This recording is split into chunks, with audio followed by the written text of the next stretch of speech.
As you guys sort of prepare for USC, obviously Graham Harrell and Mike Leach's versions of the air raid have some differences, but have you seen some of your veteran defensive guys that have gone against the air raid in the past pick up on things maybe a little easier this week because they've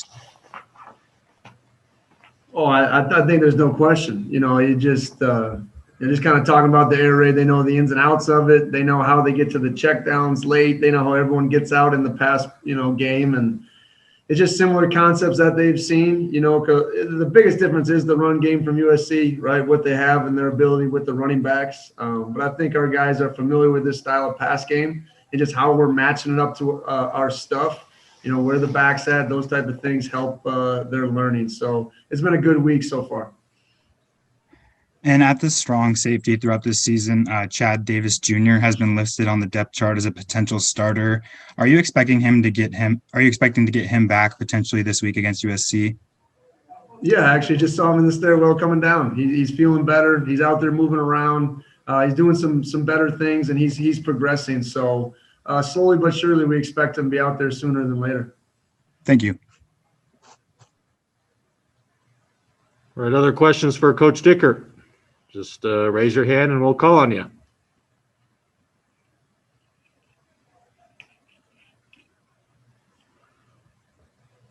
All right, here we go. We got a couple now. All right, Theo from the Spokesman Review. Go ahead, Theo.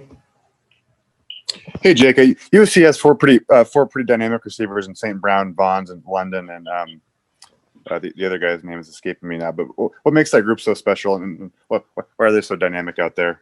Well, I think the difference, Theo, is their length. We go against dynamic cats every day in practice, but they're shorter, right? And they're just quicker, right? It's different. Their slot guy 15 is 6'5" in there, so it's just different challenges. The movements, the way they can stretch the field, their catch radius, it's just different from what we go in, day in and day out on the practice field. So I think they possess those challenges, as well as every time they touch the ball, they can make big plays with it, whether it's a little under or it's a deep bomb, so just a unique challenge this week, staying on top, know when we need to be aggressive, pick and choose our spots, roll coverage over certain people at certain times. But by no means can you just focus on one guy, right? That's what makes a group good, right? That's what makes a receiving core. So, to have the ability to kind of pick and choose our spots, zone, man, pressure, it's going to be a chess match to try to make sure we're keeping the ball in front. I mean, explosive plays in the pass game, they do a good job of it, and we got to make sure we limit those if we're going to have success. What do you make of Keaton Slovis? He struggled a little bit the first 3 games, but obviously still one of the more talented players in the conference and maybe the country too.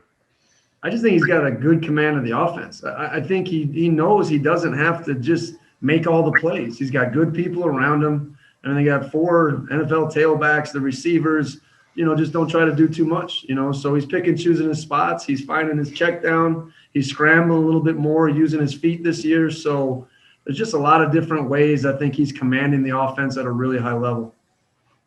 How do you think the defense especially has kind of taken advantage of this 2-week hiatus with maybe more time to study film and look at a variety of opponents and correct what you guys have done wrong the first 2 games? Yeah, I mean, I think the challenge is how do you find a way to get better, okay? As each individual man, right? We look ourselves in the mirror, right? We got to find a way every day to get better, right? So regardless of the challenge, right? And that's life too. Whatever adversity our guys have, and we've had a lot of it through 2020, we just got to find ways to keep getting better. So I think, they took that to task. I think this was one of our best practices of the year that I just saw. It was quick. It was concise. The guys were flying around, a good energy. They want to play, Theo, right? They want to play, right? So, they're here to play. They've worked to play. And we'll get ourselves in a position where we'll be flying fast on Sunday. I know I almost said Saturday. It feels weird, but, whatever day we play, wherever we play, we're going to be ready to play, and that was kind of the task, So it feels like a first game again, right? You've been talking about a certain opponent now for 10 days. You've seen it on tape. You've seen all the base plays. They're a good team, good coaches. They'll have variances that we got to adjust to. And, but our guys are going to be flying around ready to play. I felt that excitement back again today, right? So our guys will be ready to go Sunday. All right, Cody from the Evergreen. Go ahead, Cody. Hey, Coach, kind of going off that, I know we had seen some true freshmen start to kind of get in on the D-line. We obviously saw Moon Ashby play, and I believe Justin Lorenz made his way onto the depth chart. Has this kind of time off been kind of beneficial for them to kind of get up to speed? And what have you seen from those guys? And do you still expect them to be in, the same role this weekend? Yeah, I mean, to your point, I think it's been huge, to get a base and just fundamentals, right? Stance, hands, eyes, right?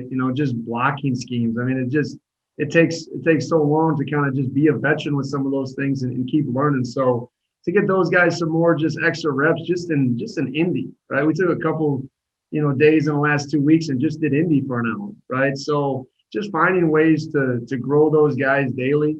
But what you mentioned with those two guys is they have the right mindset. They come to work to prepare. No one runs to the ball harder in practice, right? So they always want to get better, and they're just constantly taking Coach Coop's coaching and constructive criticism and growing. But I think the biggest thing is, with where we're at, everyone's got to be ready to play. And I think those are two names that you'll see out there in some capacity. But we need to make sure we're getting everybody ready to play, because you just never know. And I know you mentioned the kind of running back stable that USC has. Obviously, this will be the third game of 3 kind of going up against a really talented backfield or running back. What have you kind of seen from the rush defense this year, and what do you expect from them on Sunday?